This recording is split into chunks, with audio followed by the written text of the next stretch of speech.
والعاقبة للمتقين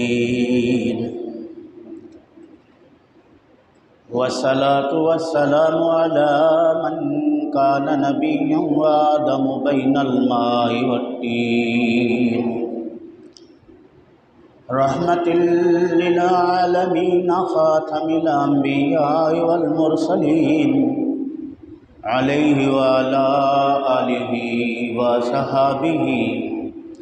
وأهل بيته وعترته وعشيرته أجمعين أما بعد فأعوذ بالله من الشيطان الرجيم بسم الله الرحمن الرحيم يا أيها الذين آمنوا قوا أنفسكم وأهليكم نارا آمنت بالله صدق الله مولانا العظيم وقال النبي صلى الله عليه وسلم المسلم أخو المسلم وقال الله تعالى في مقام آخر إن الله وملائكته يصلون على النبي يا أيها الذين آمنوا صلوا عليه وسلموا تسليما اللهم صل على سيدنا ومولانا محمد وعلى آل سيدنا وصحاب سيدنا ومولانا محمد وبارك وسلم عليه صلاة وسلاما عليك يا سيدي يا رسول الله وعلى آلك وصحبك يا سيدي يا خير خلق الله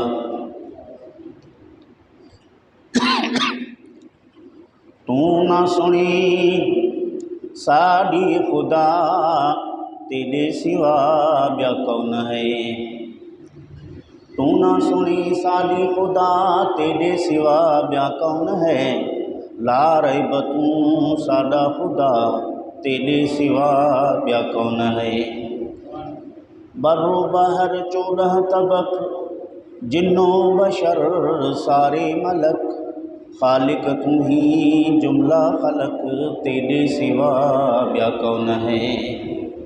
تو نہ سنی ساڈی خدا تیرے سوا بیا کون ہے لا ریب تو ساڈا خدا تیرے سوا بیا کون ہے شمس و قمر حجر و شجر انور نجوم آندے نظر ہر جات ہے تیرا امر تیرے سوا بیا کون ہے ہر جات ہے تیرا امر تیرے سوا بیا کون ہے دم دام جو دوران دی ہل چل ملک جہان دی یا وصف تیرے شان دی تیرے سوا بیا کون ہے کئی جیت گئے کئی ہار گئے کئی بڈھ دے بیڑے تار گئے کئی لنگھی کئی تاری تو لنگ پار گئے تیرے سوا بیا کون ہے تو نہ سنی ساڈی خدا تیرے سوا بیا کون ہے لا ریب تو ساڈا خدا تیرے سوا بیا کون ہے احسان ہے تیری رسم مخلوق تے فضل و کرم احسان ہے تیری رسم مخلوق تے فضل و کرم تیری ذات ہے اعلیٰ اتم تیرے سوا بیا کون ہے تیری ذات ہے اعلیٰ اتم تیرے سوا بیا کون ہے تو نہ سنی ساڈی خدا تیرے سوا بیا کون ہے لا ریب تو ساڈا خدا تیرے سوا بیا کون ہے حمد و صلات کے بعد واجب الاحترام دوستان عزیز برادران اسلام، اللہ وحدہ لا شریک کے پاک کلام قرآن مجید فرقان حمید میں سے ایک آیت کریمہ تلاوت کیا ہے اللہ رب العزت کی بارگاہ میں دعا ہے کہ رب ذوالجلال مختصر وقت میں قرآن و سنت کی روشنی میں حق و سچ بیان کرنے کی توفیق نصیب فرمائے، بیان کے بعد طرفین کو عمل کرنے کی توفیق نصیب فرمائے۔ جیسا کہ گزشتہ چند جمعات سے حقوق اور معاملات کے عنوان پر فقیر کی گفتگو سماعت فرما رہے ہیں، آج بھی اسی عنوان پر گفتگو کرنے کا ارادہ ہے۔ گزشتہ جمعے پر آپ دوستوں نے اولاد کے حقوق پر فقیر کی گفتگو سماعت کی، جس میں ابتدائی حقوق کا ذکر قرآن و سنت کی روشنی میں بیان کیا گیا۔ اب اس سے ہٹ کر معاشرے میں دیگر افراد کے ساتھ معاملات، تعلقات، باہمی ربط اور مسائل کا واسطہ پڑتا ہے، قرآن و سنت میں اس کا بیان ہے۔ نبی کریم صلی اللہ تعالیٰ علیہ وآلہ وسلم ارشاد فرماتے ہیں، حضرت انس بن مالک رضی اللہ تعالیٰ عنہ اس حدیث کے راوی ہیں، مسلم شریف جلد 2 صفحہ 315 سے پڑھ رہا ہوں، کتاب البر وصلہ سے پڑھ رہا ہوں۔ نبی کریم صلی اللہ تعالیٰ علیہ وآلہ وسلم نے فرمایا کہ قال لا تباغضوا ولا تحاسدوا ولا تدابروا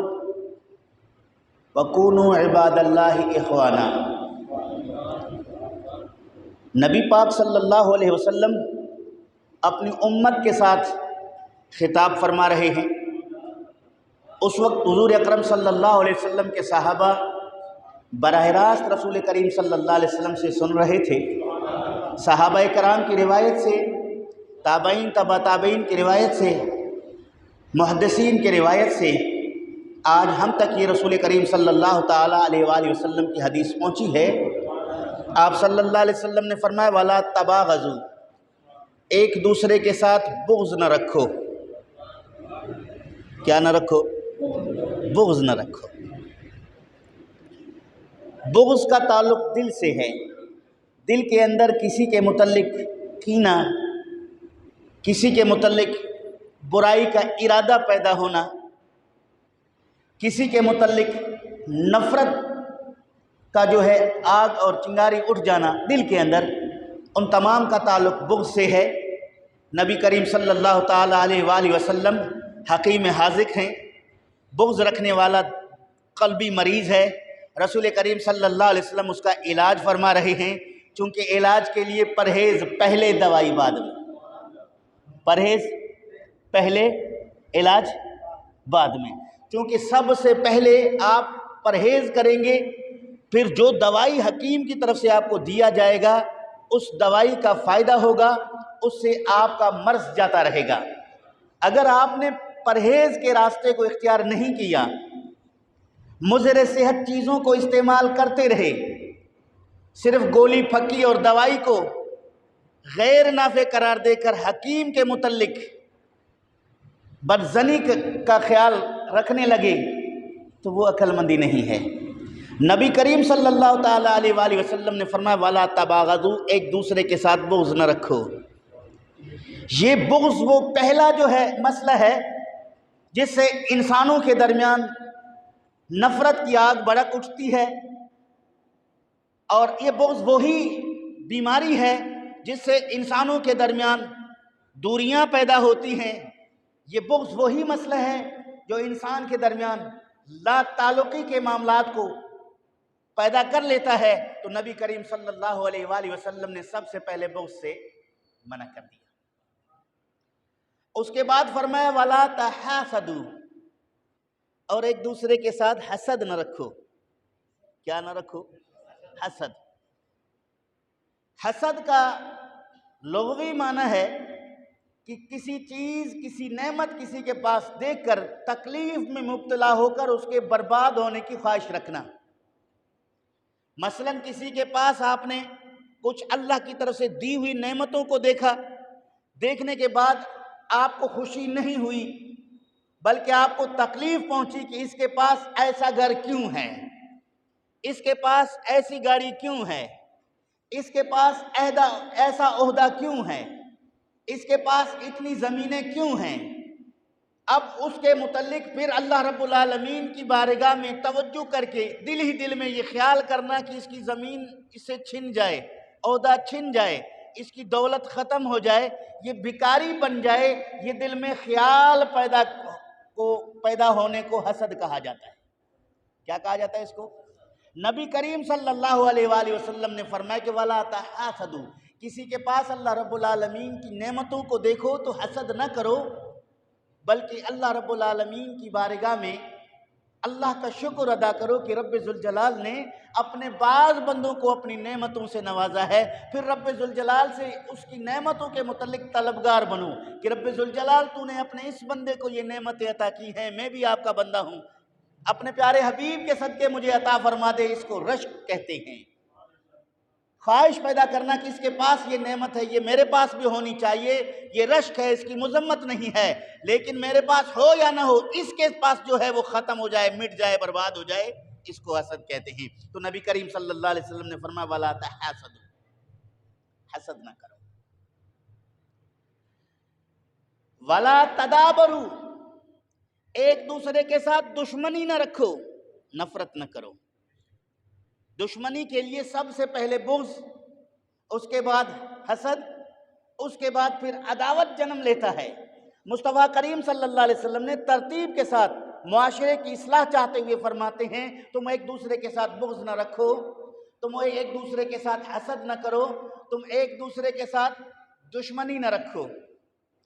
وَكُونُوا عِبَادَ اللَّهِ إِخْوَانًا، اللہ کے بندے بھائی بھائی بن جاؤ۔ کتنے پیارے کلمات سے، کتنے سنہری کلمات سے، کتنے خیر خواہانہ انداز میں، کتنے نرمی کے ساتھ نبی اکرم صلی اللہ علیہ وسلم ہمیں تعلیم دے رہے ہیں۔ ہم اپنی اصلاح مغربی یونیورسٹیوں اور کالجوں میں تلاش کرتے ہیں، ہم انگریز کے پروفیسر کے لیکچر کو سننے کے لیے بےتاب ہیں کہ ان سے ہمیں کوئی اچھی باتیں ملیں گی۔ یہ سارے جتنے معاملات دیگر اغیار، دیگر مذاہب باطلہ کے لوگ بیان کرتے ہیں، ان سے کئی گنا، ہزاروں گنا زیادہ مصطفیٰ کریم صلی اللہ علیہ وسلم کے فرمان میں نصیحت آمیز جملے موجود ہیں۔ مسلمان کو قرآن کی طرف، مسلمان کو رسول کریم کے فرمان کی طرف متوجہ ہونا چاہیے کہ اللہ رب العالمین کا کیا فرمان ہے، مصطفیٰ کریم صلی اللہ علیہ وسلم کا کیا فرمان ہے، چونکہ اللہ اور اس کے رسول کا جو فرمان ہے وہ مخلصی پر، وہ بھلائی پر، وہ خیر خواہی پر مبنی ہے۔ فرمایا وَلَا يَحِلُّ لِمُسْلِمٍ أَن يَهْجُرَ أَخَاهُ فَوْقَ ثَلَاثٍ، کسی مسلمان کے لیے یہ جائز نہیں ہے کہ وہ اپنے بھائی سے 3 دن سے زیادہ لا تعلقی اختیار کرے، 3 دن سے زیادہ ناراضگی کو رکھ کر بیٹھے، چونکہ 3 دن سے زیادہ ناراضگی دل میں رکھو گے تو وہ بغض کا ثمرہ ہوگا، وہ حسد کا ثمرہ ہوگا، وہ دشمنی کا ثمرہ ہوگا۔ مصطفیٰ کریم صلی اللہ علیہ وسلم نے سب سے پہلے آپ کو بغض سے روکا، پھر حسد سے روکا، پھر دشمنی سے روکا۔ اگر انسانی بشری تقاضے کے تحت کسی معاملے میں اختلاف ہو جائے، دل کو تکلیف پہنچے، ناراضگی پیدا ہو جائے، تو رسول کریم صلی اللہ علیہ وآلہ وسلم فرماتے ہیں اس ناراضگی کو 3 دن سے زیادہ قائم نہیں رہنا چاہیے، دل کو دھل کر صاف کر لینا چاہیے۔ دلوں کو میری باتیں سمجھ میں آ رہی ہیں یا وہ خطیبانہ انداز استعمال کر کے 2-4 اشعار پڑھ کے چلا جاؤں؟ نبی کریم صلی اللہ علیہ وآلہ وسلم کا یہ فرمان ہے کہ کسی مسلمان کو یہ جائز نہیں ہے کہ 3 دن تک اپنے بھائی کو ناراض چھوڑے، اس کو راضی کر لے۔ اس لیے کہتے ہیں کہ قرآن سمجھنا ہے، حدیث سمجھنا ہے، علماء سے سمجھو۔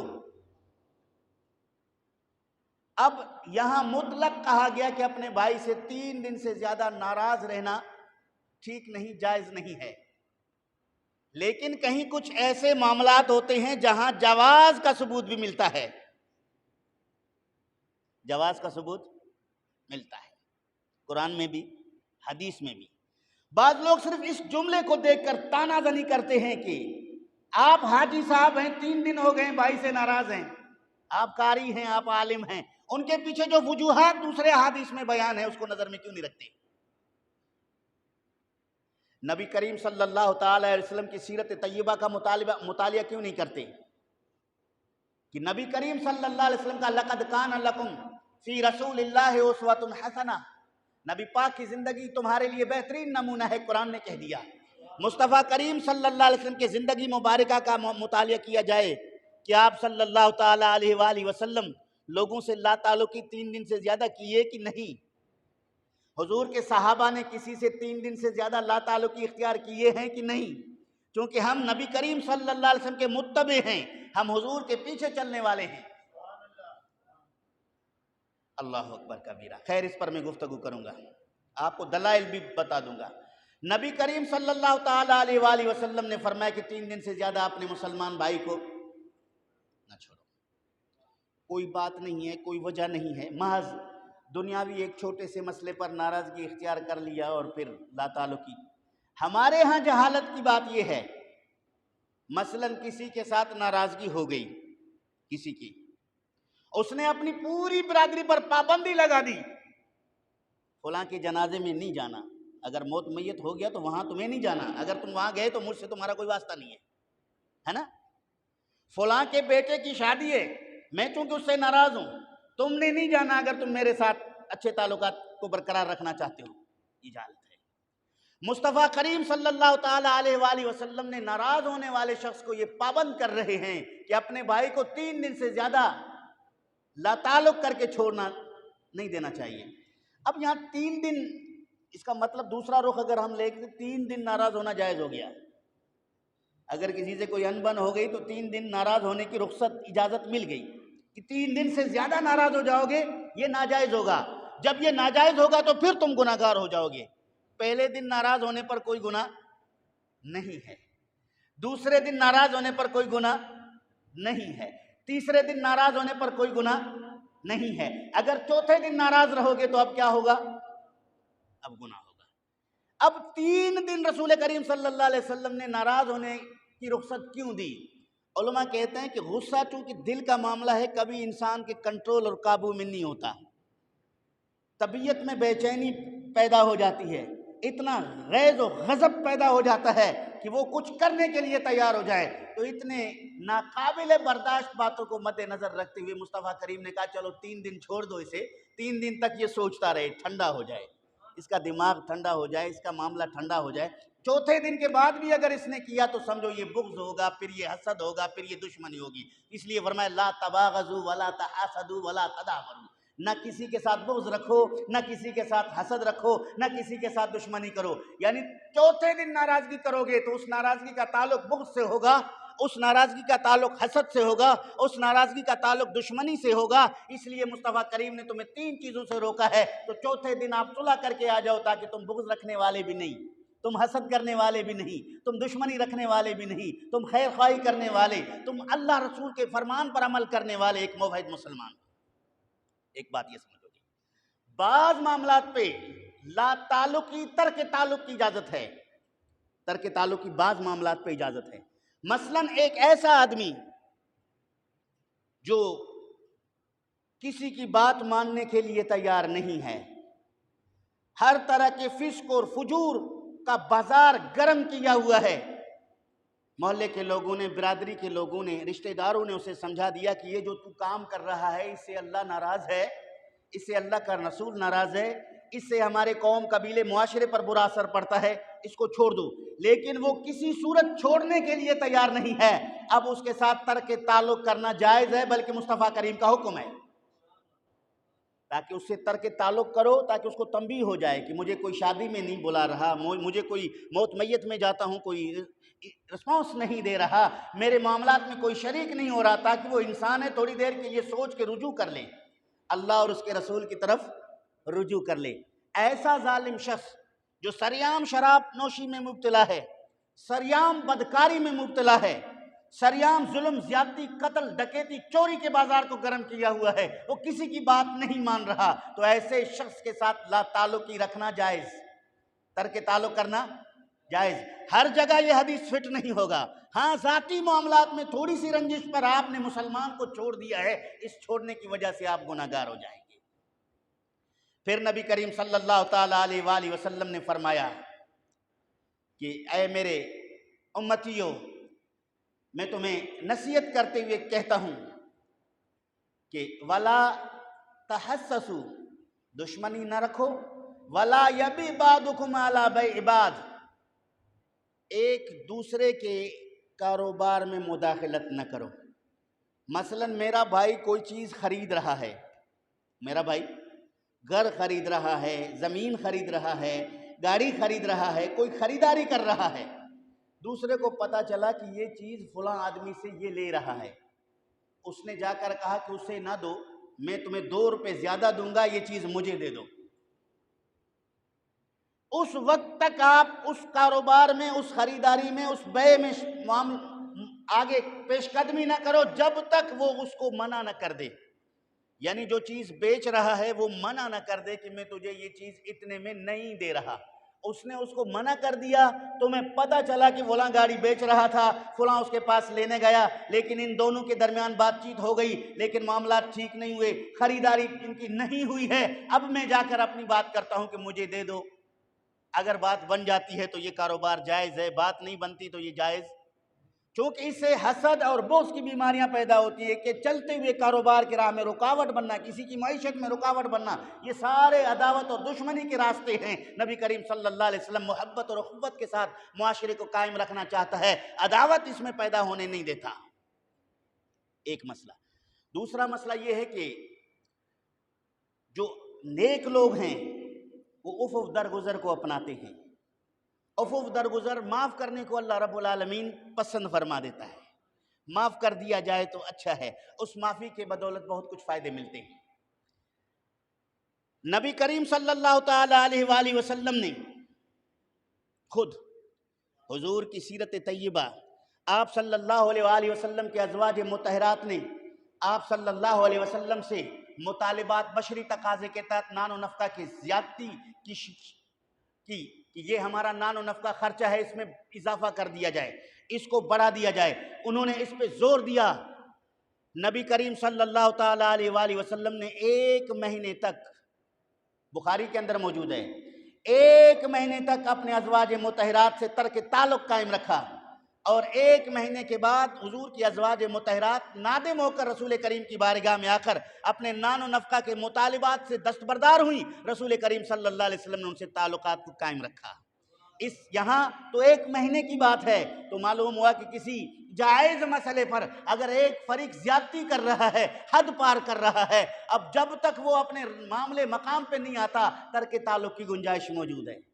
ایک بندہ اپنی ضد کو نہیں چھوڑ رہا، اس سے اگر 3 دن سے زیادہ ترک تعلق کر دیا جائے گا تو وہ جائز ہے، اس میں کوئی کبات نہیں ہے۔ ایک مسئلہ یہ ثابت ہو گیا، چونکہ میں قرآن و سنت بیان کرتا ہوں، سنی سنائی باتیں نہیں، فقہ اور حدیث، اس کے بعد قرآنی آیات اور تفاسیر کو سامنے رکھ کر شرعی مسائل استنباط کر کے آپ کی خدمت میں عرض کر رہا ہوں، تاکہ دینی معاملات اور مسائل کو سمجھ لینا چاہیے۔ نبی کریم صلی اللہ تعالیٰ علیہ وآلہ وسلم نے غزوہ تبوک کا اعلان کیا، جنگ پہ جانا ہے۔ آپ صلی اللہ علیہ وسلم نے تفصیلاً کچھ دن پہلے صحابہ کرام رضوان اللہ علیہم اجمعین کو ترغیب دیتا رہا کہ تم جہاد پہ جانا ہے، مال کی قلت ہے، افراد کی قلت ہے، سفر دور ہے، گرمی کا موسم ہے، زاد راہ کی چیزیں میسر نہیں ہیں۔ اسی غزوہ تبوک کے موقع پر صدیق اکبر نے اپنا پورا مال پیش کیا تھا، اسی غزوہ تبوک کے موقع پر حضرت عمر فاروق نے اپنا آدھا مال پیش کیا تھا، اسی غزوہ تبوک میں صحابہ کرام نے بڑھ چڑھ کر مال پیش کیے تھے، اسی غزوہ تبوک میں رسول کریم صلی اللہ علیہ وسلم نے صحابہ کرام رضوان اللہ علیہم اجمعین کو شرکت کرنے کی اجازت، حکم ارشاد فرمایا۔ آپ نے فرمایا کہ جنگ میں جانا ہے، تیاری کر لو۔ حضرت کعب ابن مالک صحابی رسول ہیں، وہ فرماتے ہیں کہ غزوہ تبوک کے موقع پر میں کچھ زیادہ ہی مالدار تھا، جو اس کے نسبت اس سے پہلے میرے پاس اتنا مال نہیں تھا، خوشحالی نہیں تھی۔ غزوہ تبوک کے اعلان کے وقت اللہ کے رسول صلی اللہ علیہ وسلم نے جب مال اور جان خرچ کرنے کا حکم دے دیا تھا، اس وقت میرے پاس 2 اونٹنیاں تھیں، اس سے پہلے کبھی میرے گھر میں 2 اونٹنیاں نہیں تھیں، ایک سواری کے لیے ہوا ہے، 2 کا کبھی اجماع نہیں ہوا۔ لیکن غزوہ تبوک کے موقع پر میرے پاس 2 اونٹنیاں تھیں اور دیگر مال بھی تھا۔ رسول کریم صلی اللہ علیہ وسلم نے جانے کی تیاری کی، سب لوگ تیاریاں کر رہے ہیں، اور میں اپنے دل میں یہ کہہ رہا تھا کہ آج کر لوں گا، وہ دن گزر گیا، آج کر لوں گا، وہ دن گزر گیا، آج کر لوں گا، وہ دن گزر گیا، یہاں تک کہ رسول کریم صلی اللہ تعالیٰ علیہ وآلہ وسلم نے اپنے قافلہ کو اپنے ساتھ جانے کے لیے حکم ارشاد فرمایا۔ لوگ اپنے اپنے سواریوں پر سوار ہو کر اپنے اپنے زاد راہ کو لے کر چل پڑے۔ پھر بھی میرے دل میں یہ خیال پیدا ہو گیا کہ اللہ کے محبوب کے پیچھے جب دوسرے دن میں چلا جاؤں گا، راستے میں میری ملاقات ہوگی اور جنگ میں شریک ہو کر میں اپنا حق ادا کروں گا۔ فرماتے ہیں دوسرے دن بھی میں نہیں جا سکا۔ نبی کریم صلی اللہ تعالیٰ علیہ وآلہ وسلم کے پاس صحابہ کی اتنی کثرت تھی، ان کا تعداد اور شمار ان کو نظروں میں رکھنا مشکل تھا، رجسٹر میں جگہ نہیں تھی کہ سب کے نام لکھ دیے جائیں۔ اس سے بہت سارے لوگ منافقین جو ہے وہ ایک طرف ہو کر چھپ گئے، اور میں چونکہ مخلص مومن تھا، میں جانا چاہتا تھا، لیکن سستی اور کائلی کی وجہ سے آج کل کرتا رہا، میں شریک نہ ہو سکا۔ حضور کے جانے کے بعد بھی میں جانے کے لیے تیار نہیں ہو سکا۔ جب مجھے پتہ چلا کہ اللہ رب العالمین کے پیارے محبوب صلی اللہ علیہ وآلہ وسلم تشریف لائے ہیں، میں انتہائی شرمندہ ہو گیا کہ رسول کریم کی بارگاہ میں میری ملاقات ہوگی اور حضور مجھ سے پوچھیں گے، غیر حاضری کی وجہ پوچھیں گے، میں کیا جواب دوں گا؟ وہ فرماتے حضرت کعب بن مالک، مجھے اس سے پہلے بھی اطلاع ملی تھی کہ نبی کریم نے غزوہ تبوک کے موقع پر اس غزوہ کے میدان میں میرا نام لے کے پوچھا تھا، کعب بن مالک نظر نہیں آتے، کہاں ہیں؟ اس میں سے بنو سلیم کے ایک قبیلہ کے فرد نے کہا کہ اس کو اس کے مال نے، اس کی کثرت دولت نے اس نیک کام میں شرکت سے روکا ہے۔ حضرت معاذ بن جبل کھڑے ہو کر کہنے لگے، نہیں، ایسا ہرگز نہیں ہے۔ حضرت کعب بن مالک مخلص حضور کے غلام ہیں، سچے پکے مومن مسلمان ہیں، کوئی اور وجہ ہوگی تو اس پر الزام تراشی اور بہتان بازی سے باز آ جا۔ فرماتے ہیں وہ چپ ہو گئے۔ رسول کریم صلی اللہ علیہ وسلم نے میری اور اس کی گفتگو سن کر حضور بھی خاموشی اختیار کر لی، نبی پاک نے بھی کچھ نہیں فرمایا۔ حضرت کعب فرماتے ہیں کہ مجھے یہ بات پہنچی تھی کہ رسول کریم نے وہاں میری حاضری لی ہے، مجھے وہاں غیر حاضر پایا ہے، میرے دل میں کئی قسم کے خیالات پیدا ہو گئے کہ نبی پاک مجھ سے پوچھیں گے، میں کوئی عذر بیان کروں گا، خلاف واقعہ کوئی بات کروں گا کہ میرے ساتھ یہ معاملہ، یہ حادثہ تھا، اس وجہ سے میں نہیں آیا۔ فرمایا کہ مجھے دل نے، میری ضمیر نے، میری ایمانی غیرت نے اجازت نہیں دی۔ اے کعب بن مالک، ایک تو جنگ میں نہیں جا کر اللہ کے رسول کی نافرمانی کی ہے، دوسرا پھر غلط بیانی کر کے چھٹکارا اللہ اور اس کے رسول سے کیسے تو پا سکتا ہے؟ میں نے دل میں پکا یقین کے ساتھ ارادہ کر لیا کہ میں محمد مصطفیٰ کی بارگاہ میں جا کر سچ بولوں گا، سچ بتاؤں گا کہ میں جنگ میں کیوں نہیں گیا۔ اور اس کے بعد نبی کریم صلی اللہ علیہ وسلم مسجد شریف میں تشریف فرماتے ہیں میں بھی گیا،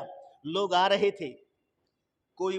اپنے بچوں کی بیماری کا، کوئی اپنے ناداری کا، کوئی اپنے کسی اور مسئلے کا ذکر کر رہے تھے۔ 80 کے لگ بھگ لوگوں نے جھوٹ بولے جو منافق تھے۔ کتنے؟ 80 کے لگ بھگ لوگوں نے جھوٹ بولے جو منافق تھے۔ اللہ کے پیارے محبوب صلی اللہ علیہ وآلہ وسلم نے ان کے ظاہری عذر کو قبول فرما کر انہیں جانے کی اجازت دے دی۔ جب میں آگے بڑھا، میں نے اللہ کے محبوب کو سلام کیا، رسول کریم صلی اللہ علیہ وسلم نے مسکرا کے جواب دے دیا، لیکن حضور کے مسکراہٹ میں ناراضگی کے آثار تھے۔ یہ عاشق فرماتے نبی پاک نے مجھے جواب تو دیا مسکراتے ہوئے، لیکن میں نے محسوس کیا کہ مجھ سے اللہ کے رسول ناراض ہیں۔ اللہ نبی پاک صلی اللہ علیہ وسلم نے مجھ سے پوچھا، کعب کیوں نہیں آئے، کیا مسئلہ تھا؟ میں نے کہا، یا رسول اللہ صلی اللہ علیہ وسلم، میرے پاس ہر سال سے زیادہ اس سال مال بھی ہے، ہر سال سے زیادہ اس سال سواری کی کثرت بھی ہے، صحت اور تندرستی بھی اپنی جگہ برقرار ہے، کسی قسم کی بیماری مجبوری نہیں ہے، کوئی لاحق نہیں ہے، آج کل کرتا رہا اور ٹالتا رہا، یہاں تک کہ مجھے جنگ میں جانے کا موقع نہیں مل سکا۔ بس میرے یہی حقیقی معاملات ہیں، اور میں آپ کی بارگاہ میں سچ بیان کر کے جو میرا معاملہ مسئلہ ہے میں نے عرض کر دیا ہے۔ اللہ کے محبوب نے فرمایا اٹھ کے جاؤ، گیٹ آؤٹ، اٹھو جاؤ، جب تک تمہیں میں نہیں بلاؤں گا، جب تک تمہاری طرف سے اللہ رب العالمین کی طرف سے فیصلہ نہیں آئے گا، خدا تمہارا فیصلہ نہیں کرے گا کہ جنگ ہے، مسلمان اور دین پر مشکل وقت ہے اور تو صرف سستی اور کاہلی کی وجہ سے شریک نہیں ہوا۔ فرماتے ہیں میں اٹھ کے جانے لگا، حضور نے وہاں جتنے موجود صحابہ کرام تھے سب سے کہا کہ آج کے بعد کوئی کعب بن مالک سے بات چیت نہ کرے، ترک تعلق پر یہ حدیث سنا رہا ہوں۔ حضور نے فرمایا کوئی بھی اس سے بات نہ کرے، کوئی اس کے سلام کا جواب نہ دے۔ فرماتے ہیں جب میں چلا گیا تو مجھے پتا چلا کہ اکیلا میں نہیں ہوں، بہت سی منافقین کے بعد بھی 2 صحابی ہیں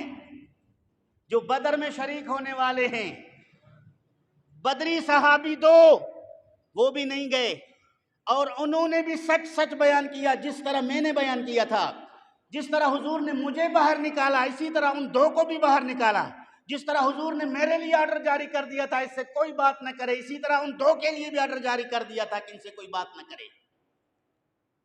فرماتے میں اپنے گھر چلا گیا،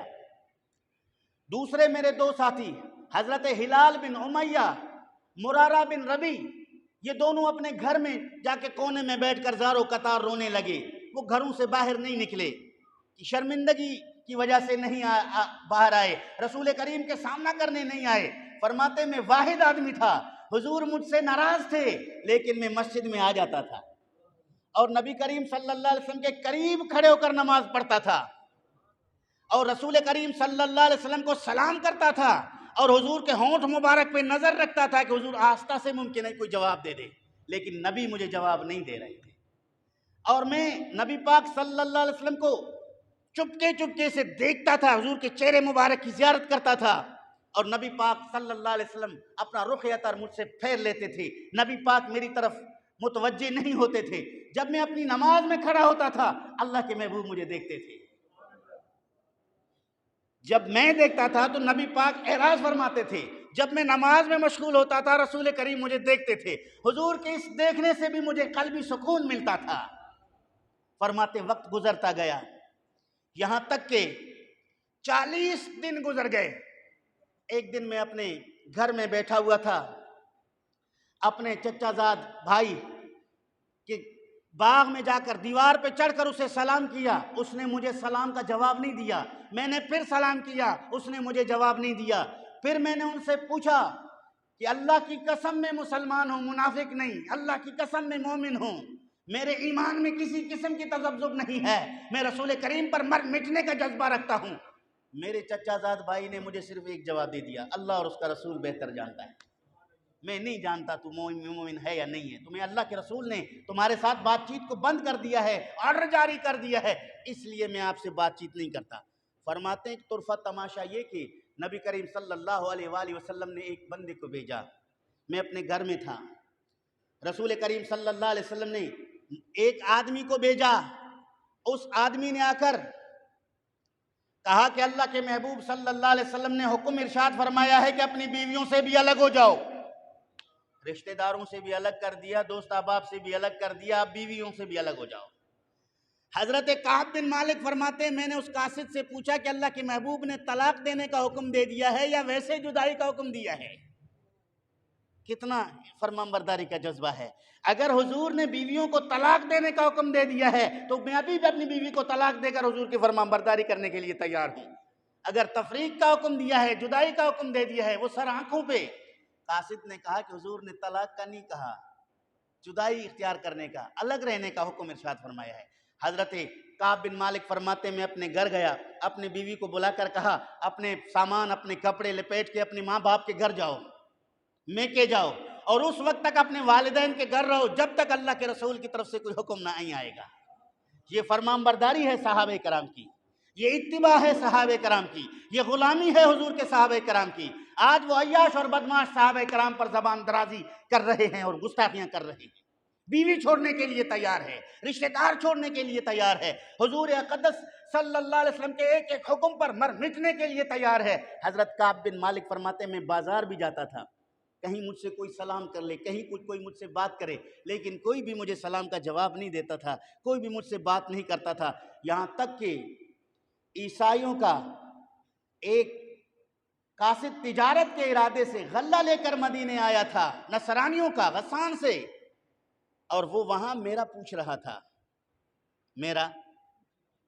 تھا کہ کعب بن مالک کہاں ہے۔ لوگوں نے بتا دیا کہ وہ ہے۔ وہ میرے پاس آیا اور مجھے ایک خط نکال کے دیا اپنے بادشاہ کا، اور ساتھ میں یہ کہنے لگا کہ یہ میرے بادشاہ کا خط ہے، اس کو پڑھ لیں۔ فرماتے ہیں حضرت کعب بن مالک فرماتے ہیں میں اس خط کو کھولا، میرے پیروں کے نیچے سے زمین نکل گئی، گویا آسمان کا چھت میرے اوپر نہیں ہے، اتنی بے چینی پیدا ہو گئی۔ وہ عیسائی بادشاہ مجھے کہتا ہے کہ میں نے سنا ہے کہ تمہارے صاحب تم سے ناراض ہے، اس نے تم پر ظلم کیا ہوا ہے، تم میرے پاس آؤ، ہم تمہاری ہر طرح سے مدد کریں گے۔ فرماتے ہیں میں نے خط پڑھ کے کہا انا للہ و انا الیہ راجعون، گھر جا کر اس تنور میں اس خط کو جلا دیا کہ میں رسول کا غلام، اور کافر اور عیسائی مجھ پر اس طرح کی تمنا رکھتے ہیں۔ معلوم ہوا کہ اسلام دشمن عناصر اس طاق میں ہیں، کہیں مسلمان اپنے عالم سے ناراض ہو جائیں، کہیں مسلمان اپنے دین سے ناراض ہو جائیں، کہیں مسلمان کسی نیک شخص سے ناراض ہو جائیں تاکہ ہم اس کو بد مذہبی کی طرف بلا لیں۔ یہ طاق میں ہوتے ہیں مسلمانوں۔ اگر کہیں ایک فطری تقاضے کے تحت اگر امام کی، پیر کی، کسی اور نیک انسان کی بات اچھی نہ لگے، اس کا یہ مطلب نہیں ہے کہ دین اچھا نہیں ہے، اس کا یہ مطلب نہیں ہے کہ مصطفیٰ کریم کا نظام اچھا نہیں ہے۔ کبھی بھی کسی دشمن کے داؤ تصویر میں گرفتار ہو کر اپنے ایمان کو کھو نہ بیٹھنا۔ اس لیے پتہ چلا کہ مصطفیٰ کریم صلی اللہ تعالی علیہ وسلم کے صحابی نے فرمایا کہ میں بڑا پریشان ہوا کہ اب تو پریشانی یہ کہ اگر میں اس دوران انتقال کر گیا، صحابی فرماتے ہیں اگر میری موت واقع ہو گئی، رسول کریم صلی اللہ علیہ وسلم نے لوگوں سے بات چیت کرنے کو منع کیا ہے، ان میں سے کوئی بھی میرا جنازہ پر نہیں پڑے گا، مصطفیٰ کریم بھی میرے جنازے کی امامت نہیں کریں گے، میرا دنیا اور آخرت برباد ہو جائے گا۔ اگر خدا نخواستہ اللہ کے پیارے محبوب صلی اللہ علیہ وسلم کو رب ذوالجلال نے اپنی بارگاہ میں بلا لیا، رسول کریم خدا سے واصل ہو گئے، تو میں آخری وہ بندہ ہوں گا جو میرے متعلق تاریخ لکھے گی، لوگ کہیں گے یہ وہ آدمی ہے جس سے رسول کریم نے وفات تک کوئی بات نہیں کی۔ یہ دو باتیں میرے لیے بڑے المناک تھے، میں زارو قطار روتا تھا، میری نیند اڑ گئی تھی، میرا چین اڑ گیا تھا، اور میں اپنے گھر کے چھت پہ بیٹھ کر اسی انتظار میں تھا کہیں کوئی بلا لے کہ میرا فیصلہ ہو جائے۔ فرماتے ہیں ایک دن 50 دن پورے ہو گئے، اس سے پہلے حضرت مرارہ بن ربی کی بیوی، حضرت ہلال بن امیہ کی بیوی رسول کریم صلی اللہ علیہ وسلم کے بارگاہ اقدس میں حاضر ہو کر عرض کرنے لگی یا رسول اللہ میرے شوہر بوڑھے ہیں ہلال، اور اگر میں ان کو چھوڑ دوں، ان سے علیحدگی اختیار کر لوں یا وہ مجھ سے علیحدگی اختیار کر لے، وہ اپنے کھانے پینے اور کپڑوں کے معاملے میں پریشان ہو کر ہلاک ہو جائیں گے، یا رسول اللہ مجھے اجازت دیجئے میں اپنے شوہر کی ضروری خدمت کر لوں، کھانے پینے تک کی، باقی کوئی معاملہ نہیں، صرف کھانے پینے تک کی خدمت کر لوں۔ نبی کریم صلی اللہ علیہ وسلم نے فرمایا اس کی تمہیں اجازت ہے لیکن قربت کی منع ہے۔ حضرت ہلال بن امیہ کی بیوی نے کہا کہ میرے شوہر ایک تو بوڑھے ہیں، دوسرا اتنے غمگین ہیں کہ وہ کوئی دن اس کا رونے اور کوئی رات اس کا رونے کے علاوہ نہیں گزر رہا، دن کو بھی رو رہے ہیں، رات کو بھی رو رہے ہیں، وہ کسی اور معاملے کی طرف متوجہ نہیں ہوں گے، اس کی یقینی ہے۔ مصطفیٰ کریم صلی اللہ علیہ وآلہ وسلم نے اسے اجازت دے دی۔ حضرت کعب فرماتے ہیں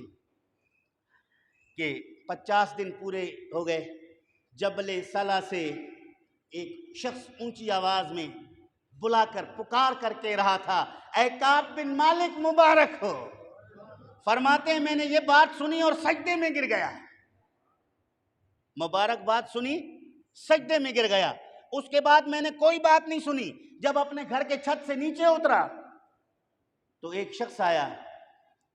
اور وہ حضرت طلحہ ہیں، وہ آ کر دروازہ بجایا، دروازہ بجا کر مجھے مبارکباد دی کہ اللہ کی طرف سے فیصلہ ہو گیا، نبی پاک صلی اللہ علیہ وسلم نے تمہیں معاف کر دیا، حضور کی بارگاہ میں تمہاری حاضری ہو سکتی ہے۔ فرماتے ہیں میں گھر جا کر اپنے پہنے ہوئے کپڑے اتار کے اس کو تحفے میں دے دیا۔ یہ محبت ہے نا۔ آج بھی ہم کسی کو خوشخبری اگر کوئی لے کر آتا ہے، دنیاوی معاملے میں بھی ہم کچھ نہ کچھ اس کو تحفہ دیتے ہیں، مٹھائی دیتے ہیں، کچھ پیسہ دے دیتے ہیں، بھائی یہ آپ کو مبارکبادی، جیسے کہتے ہیں نا، بعض لوگ مانگتے بھی ہیں مجھے مبارکبادی دے دو، میں خوشخبری لے کر آیا ہوں۔ تو اس کی اصل اس فرمان سے ہے۔ حضرت کعب بن مالک فرماتے ہیں میں نے اپنے کپڑے اس کو مبارکبادی میں دے دیا، تحفے میں دے دیا، اور میں وہاں چلا گیا۔ اب آئیے وہ فیصلہ قرآن نے بیان کیا۔ فقیر کی تقریر قرآن سے باہر نہیں، حدیث سے باہر نہیں ہے، قرآن مجید نے بیان کیا۔ ذرا وہ آیت میں پڑھتا ہوں، ذرا سنیے۔ اللہ اکبر کبیرہ، درود شریف پڑھیں تو میں عرض کروں۔ اللہم صلی علی سیدنا و مولانا محمد و آلہ و اصحابہ اجمعین۔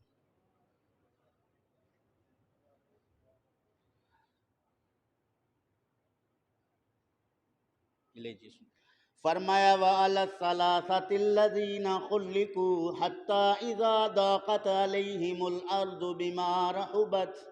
وَضَاقَتْ عَلَيْهِمْ أَنفُسُهُمْ وَظَنُّوا أَن لَّا مَلْجَأَ مِنَ اللَّهِ إِلَّا إِلَيْهِ ثُمَّ تَابَ عَلَيْهِمْ لِيَتُوبُوا إِنَّ اللَّهَ هُوَ التَّوَّابُ الرَّحِيمُ۔ 11واں پارہ سورہ توبہ آیت نمبر 118۔ تو عزیزان گرامی، یہاں سے رب ذوالجلال نے فرمایا کہ وہ تین آدمی کون کون تھے؟ حضرت کعب بن مالک، حضرت مرارہ بن ربیع اور حضرت ہلال بن امیہ۔ ان تین صحابہ نے جو اللہ رب العالمین کی طرف تائب ہونا چاہتے تھے، اور اللہ رب العالمین کے بارگاہ کے علاوہ کوئی ان کا ٹھکانہ نہیں تھا، رب ذوالجلال نے ان کی توبہ قبول کی۔ اور یہ بخاری شریف جلد 2 ہے۔ حوالہ دے کے اپنی تقریر ختم کر رہا ہوں، عبارت تو میں نے تمام خلاصہ اردو میں بیان کر دیا۔ یہ بخاری شریف جلد 2 کتاب المغازی باب حدیث کعب بن مالک صفحہ نمبر 635 پر موجود ہے، بخاری شریف کے اندر موجود ہے۔ یہ مسلم شریف کے اندر بھی اس طرح کے روایات موجود ہیں۔ اللہ تعالیٰ جل شانہ ہمیں صحابہ کرام رضوان اللہ علیہم اجمعین کی نقش قدم پر چلنے کی۔ یہ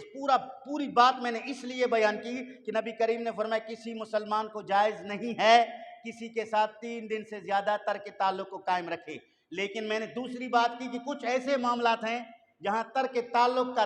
حکم خود رسول کریم سے ثابت ہے، یعنی جو انتہائی سرکشی، ظلم، زیادتی اور اللہ کے رسول کی طرف نافرمانی کے معاملہ میں دلیر ہو تو اللہ اور اس کے رسول کے رضا کی خاطر ترک تعلق کر دیا جائے تو جائز ہے۔ اس کے علاوہ دنیاوی غرض و غایت، نفسانی اعتبار سے کسی مسلمان سے ترک تعلق جائز نہیں ہے۔ یہ پوری تقریر کا عنوان یہی تھا۔ اللہ تعالیٰ جل شانہ عمل کی توفیق نصیب فرمائے۔